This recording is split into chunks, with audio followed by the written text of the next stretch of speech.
I'd like to welcome to the Spirit of Mayflower podcast a very special guest all the way from Austin, Texas in USA. Can I introduce Barry Cotton? He's an author and researcher and looking at the founding of Boston and Massachusetts, and in particular, a gentleman called Reverend John Cotton, who was his 7th times great granddad. Welcome to the podcast, Barry. Thank you, Rachel. Happy to be here. So I've been reading this fantastic book called Boston, A Small Town with a Big Story, which details lots of interesting stories about the Boston, Lincolnshire and its story and some of the people that have influenced Boston, England. But then reading through it, I came across some entries that you yourself had written, and this one just really was quite fascinating. And that was about Reverend John Cotton. So could you tell us a little bit about who he was and what was he doing in Boston? Well, his father was a lawyer who had moved from London to Derby or Derby, and his father put them in the Derby school. And I think his intention was that John grow up to become a lawyer. So the head of the master of the Derby School was also a fellow at Trinity College and helped him get in when he was age 13. But it seemed that he wasn't happy with the law profession, and later he transferred to do his master's degree at Emmanuel College, which was kind of a hotbed of Puritan thought. And it seemed that, he became a head lecturer and a catechist, and it seemed that his life was really, he loved academics. Yeah. But it just so happened that in Boston, the vicar had to resign, or actually was moving on to St. Nicholas in Skirbick, because the Archbishop of Lincoln found him non-conforming. So the town of Boston sent a delegation to Cambridge to headhunt a new vicar. And 2 of John Cotton's mentors recommended him. And after a bit of to-do, he was elected the new vicar, but then actually the Bishop of London would not, or Bishop of Lincoln would not authorize the post because he felt that he was too young for the job. Oh, right. Not quite 26, but there's numerous stories about how the Boston Borough Council ended up bribing the right-hand man of the bishop, and he finally was made the vicar. But I think he did it with reservations because it was required that he be married, and so his mentors at Cambridge kind of hooked him up with a wife. Right. So everything is changing. In my introduction to a chapter about him in a book I'm working on, I say that although the Boston Borough Council elected John Cotton to head their parish in 1612, they had no way of knowing that by becoming their new vicar, Cotton's life would be turned completely upside down.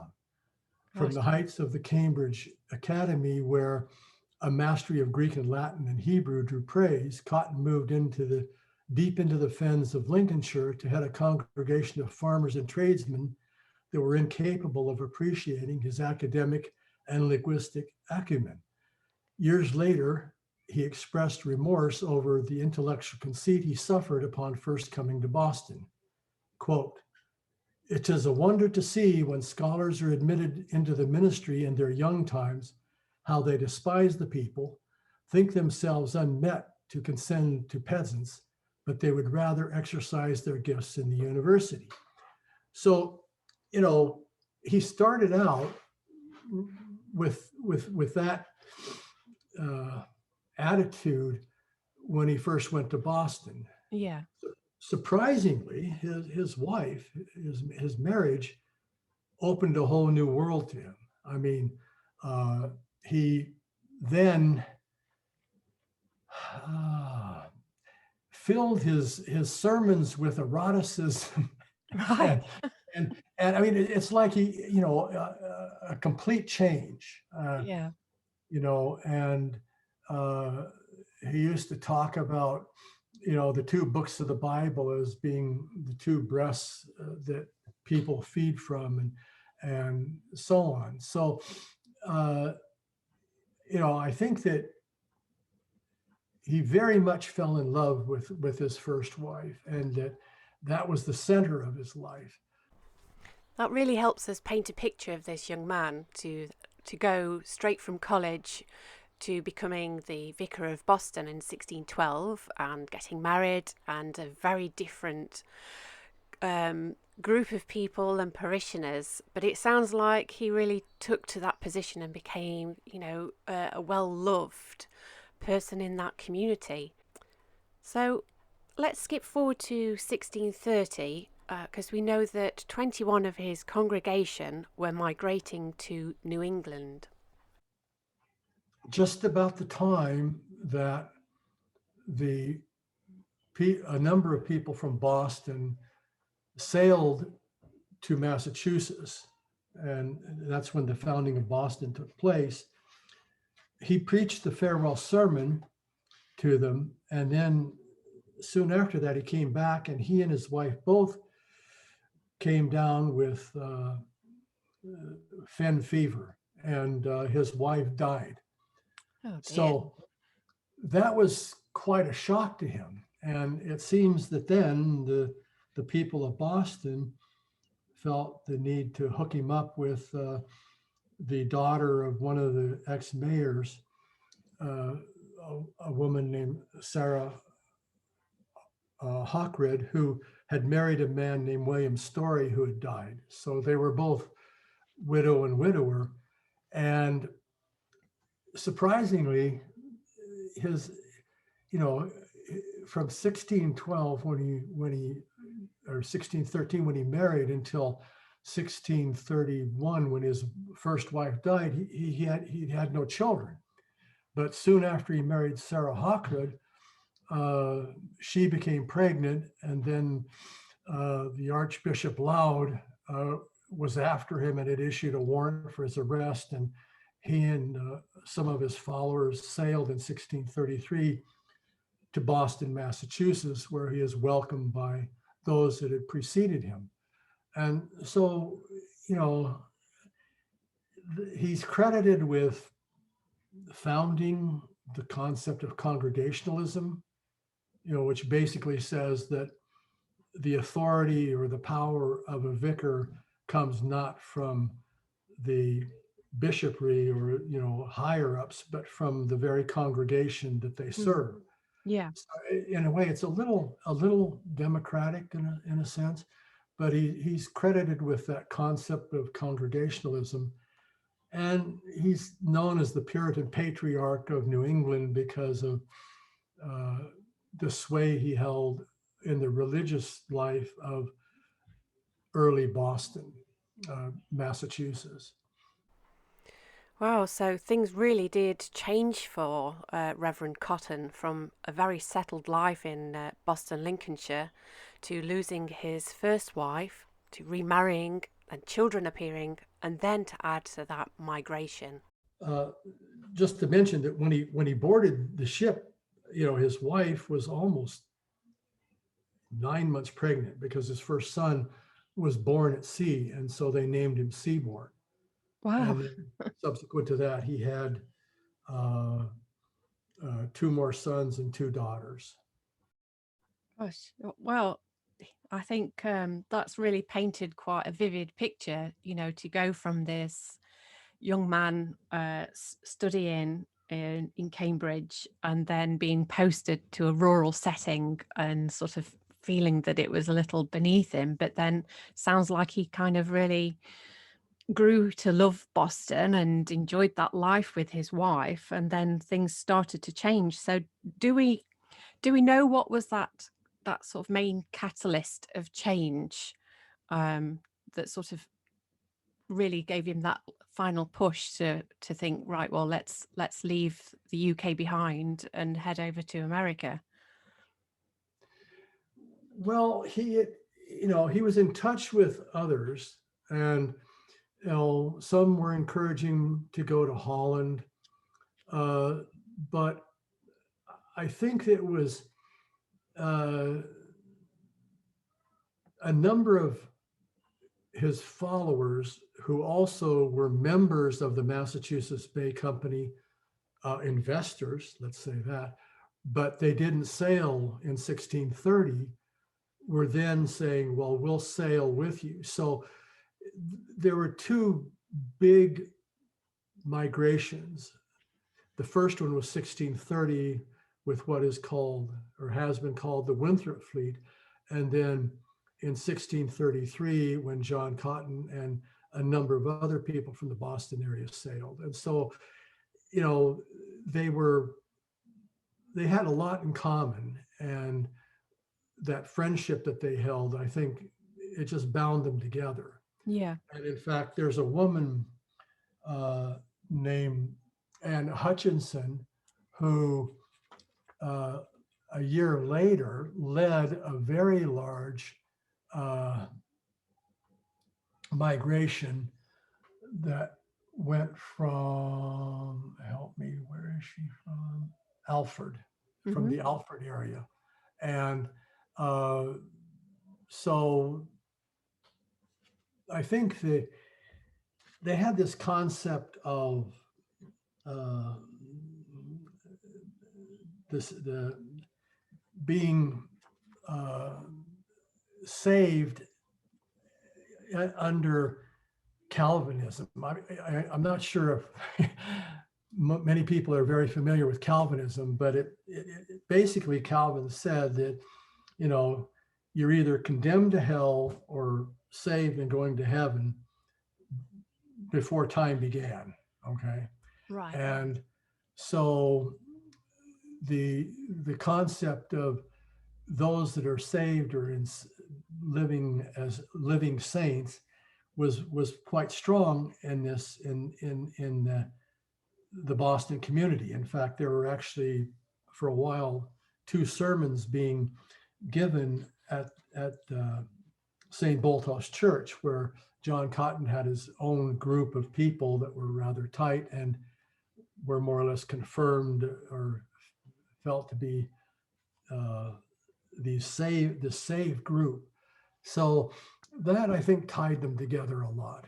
And, Right. And that carried over, I think, into Massachusetts also. We kind of touched on that a little in a previous episode, where I was talking with Polly Wilkinson, and she's based at Boston Guildhall, and she was explaining about the guild and the beadsman that you would pay in a gold coin as a way to kind of pray for your soul, so that you would spend less time in purgatory and almost have a more of a direct route to the afterlife without spending that lengthy time in purgatory. So it's interesting to hear all of these different thoughts of that time, and the people, why they were leaving and for what reasons. And it seems that there was such a lot of people migrating, and it's from the UK over to America, and a lot. And do we know, with this large migration of on the Winthrop, the 11 ships, was it all religious based, or was there other reasons for them migrating over? Oh, absolutely other reasons. The formation of the Massachusetts Bay Company was preceded by the formation of what they called the New England Company. And when James I died and Charles I took over, neither of them got along at all with Parliament. Okay. Charles was particularly myopic in many ways. And of course, he had inherited the Duke of Buckingham, who had actually been his father's lover and helped raise Charles. And so they got themselves into all kinds of trouble. Initially by Charles was supporting of what was called Arminianism, or later it was called Lutheranism, where on this concept that Calvin said, either you're saved or you're condemned, they softened that to where there's a way out, that you're not necessarily condemned. And that upset a lot of the Calvinists in Parliament. And so he came out as Arminian. Shortly after that, he suspended Parliament because his uncle, who he had married the Queen of Denmark, right? And so, or a Princess of Denmark. And so his uncle was fighting in Europe in the 30 Years' War and was defeated at the Battle of Luther. And he had been trying to support the Protestant cause in Europe in the 30 Years' War, but he could never get money from Parliament. So he imposed a forced loan in September of 1626.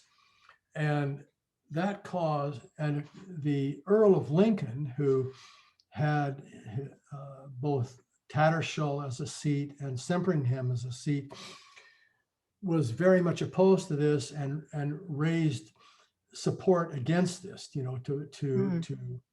to stand against this forced loan. And it ended up that he was thrown into the Tower of London, and a number of the Boston Borough members and the mayor were also jailed over this.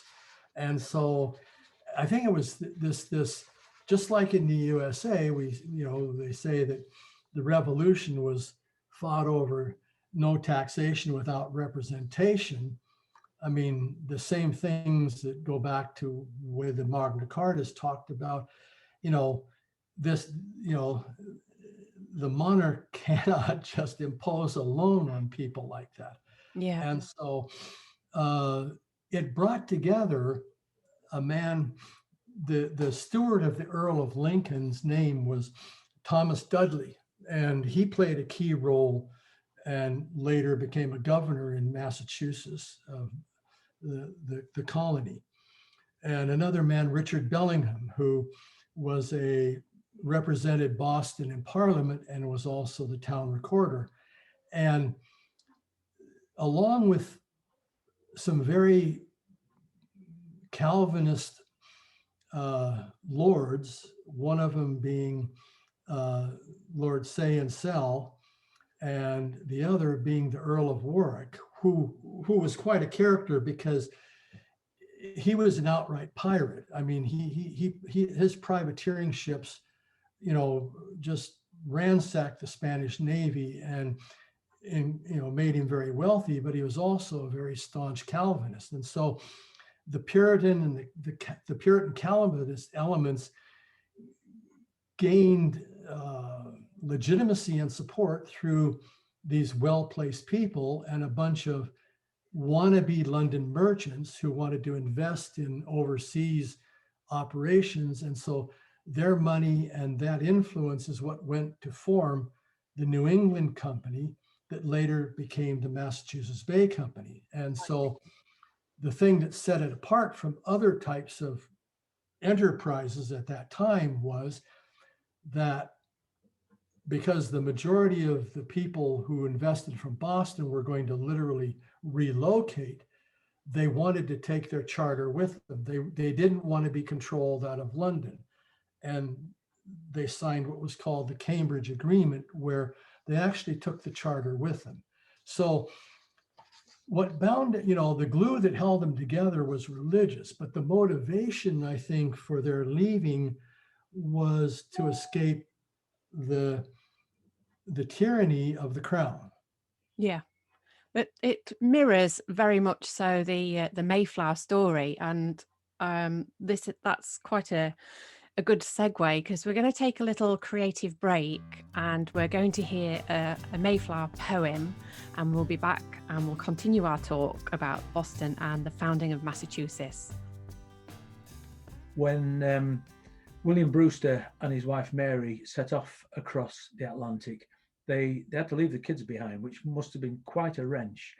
And although there was some correspondence between them, they were obviously not really sure that when and whether they'd see each other again. So this is written in the form of a sonnet, and it's from Mary Brewster back to one of the children that she'd left behind. I write this on our first full day at sea. Although the journey may be hard and long, we trust the Lord's will carries us along. We've been so wearied hiding all this time spent with the King's men, never far behind. Uprooted faith and family for the cause, to live a life according to God's laws. Religious freedoms on the other side, across this mighty, fearsome ocean wide. I pray, dear patience, that this message finds you in good spirits and presence of mind, the qualities you share with your dear father, and that I fear are lacking in me rather. For this delight in setting across the sea can't extinguish this ache that's inside of me. Thank you. Thank you to Mick Jenkinson there for such a great sonnet. So Barry, let's continue with our talk about the founding of Boston and Massachusetts. So we've painted this picture. We've got the religious parts, we've got the financial parts, but also wanting to almost govern themselves, and they're heading over. They've got the charter. You've got some very influential people of that time. So what was the sort of next step on the founding of Boston, Massachusetts? Well, more and more people came, and of course, institutions had to be established. So when John Cotton, as vicar at St. Botolph in Boston, Lincolnshire, he was called in often to help find a headmaster for the Boston grammar school. And having been an academic at Emmanuel College at Cambridge, when in Boston, it was about 3 years after he arrived, he founded the Boston Latin School in Boston. So it was the first free grammar school founded in North America.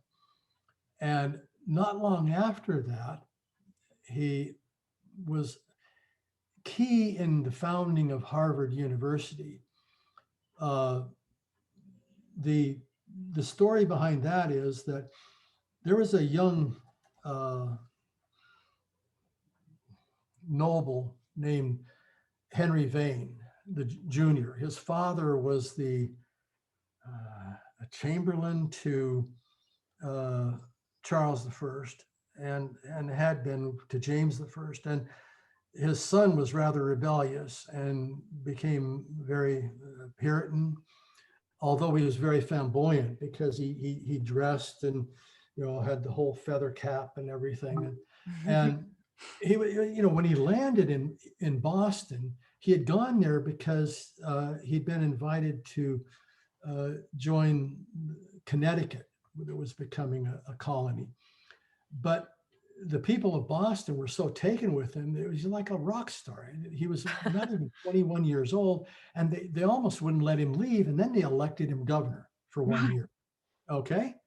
And he had gone, he had gone to Oxford, and John Cotton actually invited him to live with him. And then Henry Vane built a wing onto Cotton's house for himself. And, he would have been the age of John Cotton's son if he had had a son with his first wife. Yeah. So, under his term as governor, there was some funding allocated for the establishment of a new college, not having a name yet, in the new town. And the new town was later named Cambridge. And then John Harvard had graduated from Emmanuel College and inherited a lot of money because his mother married very well. Her last husband was one of the wealthiest butchers in London, and he inherited all this wealth. And so he took a position to go to Charlestown in Massachusetts and become a vicar, a pastor there. And soon after he arrived, he died. And on his deathbed, he left all of his books and half of his money for the establishment of the new college. And Right. so the local council just said, well, we'll name it after John Harvard, although he had nothing to do with the actual founding of it. So those two institutions were critical because of this Puritan concept of the role of education and children learning to read the Bible for themselves, and that helping bring and hold the community together. So all of John Cotton's sons went to Harvard, and of course he was, because the initial Winthrop fleet sailing, John Wilson was the pastor of the first church in Boston. John Cotton, when he arrived, was called the teacher, but still exercised considerable influence. So the community went through a number of upheavals. One of them mentioned earlier was Anne Hutchinson, who was a very, very strong personality, and she held meetings at her house and people would attend. And it really upset a lot of people, especially Winthrop himself, because she lived right across the street from him. And there's always commotion going on at her house. Right. And eventually she was driven out of Boston and went to help found Rhode Island, and later moved to a portion of New York where she and most of her family, her children, were wiped out in an Indian raid. So it wasn't, the birthing of a new town and all of that, it didn't go that smoothly. But the surprising thing is that while the Massachusetts Bay Colony existed, okay, and it ended with what's known as the Glorious Revolution, where the Stuart dynasty finally fell. Of the 55 years that the Massachusetts Bay Colony existed, there were 4 men from Boston that served as governor or deputy governor for 51 of those 55 years, which to me is absolutely amazing and seems to be missed in most tellings of the story, most history books. I mean, people know the name Thomas Dudley, they know the name Richard Bellingham, they know the names of these men, but at the same time,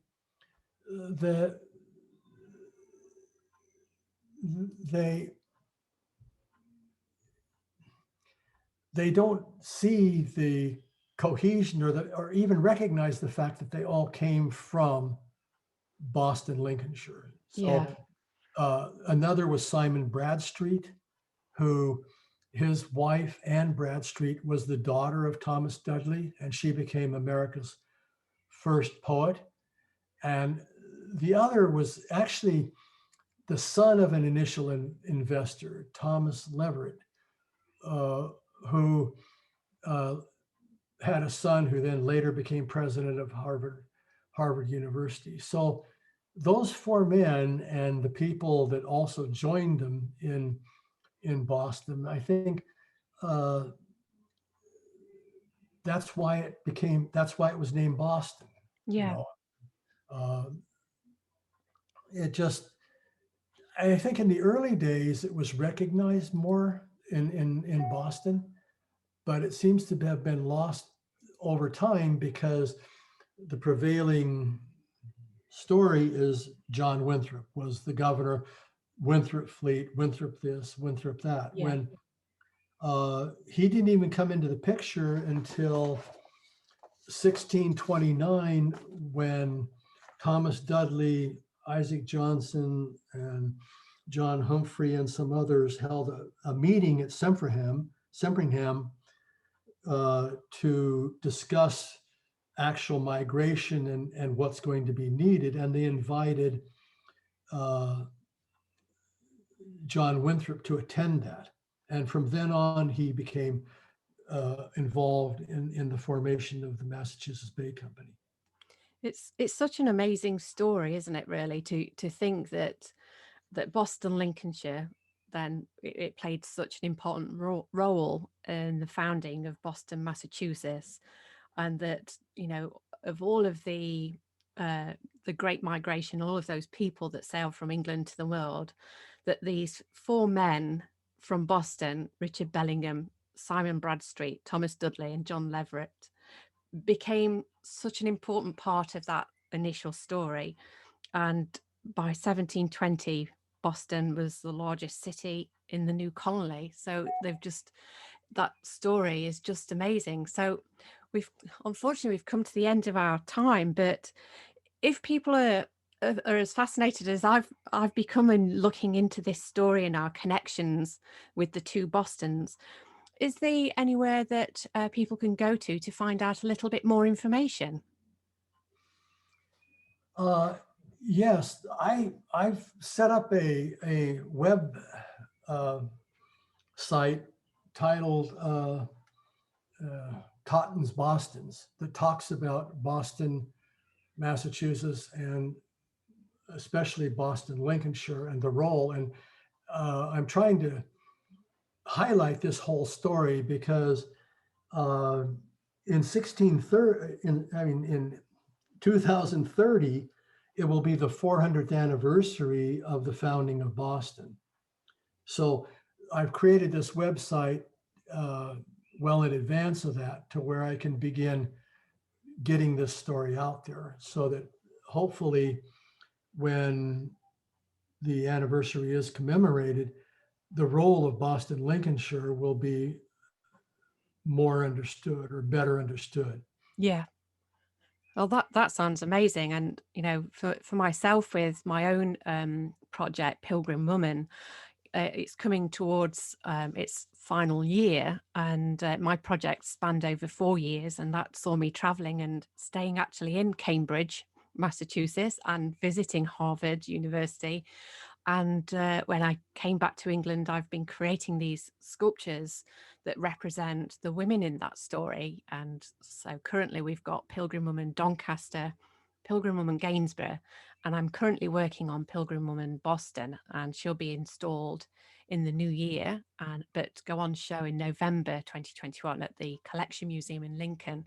So it's amazing to think that all of these towns across the east coast of America, they're all starting to have these huge birthdays coming up. So it'd be fascinating for me to delve in a little bit more into some of these stories, and I hope some of the listeners will take the chance to go on your website and find out some more, and find out those connections between Boston and Boston. So Barry, I just want to thank you so much for being my guest. It's been really lovely hearing these amazing stories, and just thank you so much. Well, thank you for having me, Rachel. I've enjoyed, it's a passion of mine to try to get the story of Boston, Lincolnshire's role in this founding of the Massachusetts Bay Company and the Massachusetts Bay Colony out there. So thank you. You're most welcome. Spirit of Mayflower is part of a series celebrating my Spirit of Mayflower project. You can get involved in lots of ways. You can take a look at some of the movies and pictures I took on my journey by heading to the Rachel Carter Sculpture Facebook page. You can also head to my website at www.rachelcarter.co.uk, and there you'll be able to view some of the sculptures I make, treat yourself to a limited edition Pilgrim Woman sculpture, or take a look at some of the online tutorials. On the tide, with a cargo full of hopes and dreams and 100 souls inside, we're crossing the great ocean, we're riding on the tide, with a cargo full of hopes and dreams and 100 souls inside.